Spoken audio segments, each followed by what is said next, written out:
Tu es à la fois rappeur et juriste. Comment ces deux facettes de ta vie influencent-elles la vision de ta justice? Chaque réalité nourrit l'autre. Ça veut dire que je pense que le fait d'être un rappeur qui est issu d'un milieu populaire m'a permis d'avoir une vision du droit, on va dire un peu plus concrète, voire un peu plus réaliste que peut-être certains juristes ont du droit qui reste assez théorique quand tu grandis dans une certaine classe sociale et que tu n'es pas confronté à certaines réalités.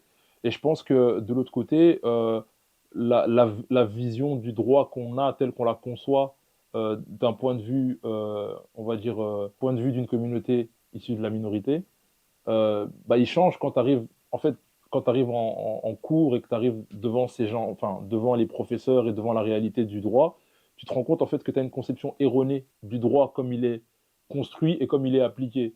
Et donc, en fait, c'est bien parce que, en fait, tu vois un petit peu l'ambivalence entre les deux. Ça veut dire que tu vois la limite de la conception théorique et tu vois la limite de l'application de ce droit par rapport à ta réalité qui vient d'une minorité. Donc ça veut dire que on va prendre certains principes généraux, on va se dire bah, en fait c'est comme ça que ça doit fonctionner, mais toi tu sais que dans la réalité de terrain, ce principe-là il est complètement biaisé, c'est pas comme ça que ça fonctionne.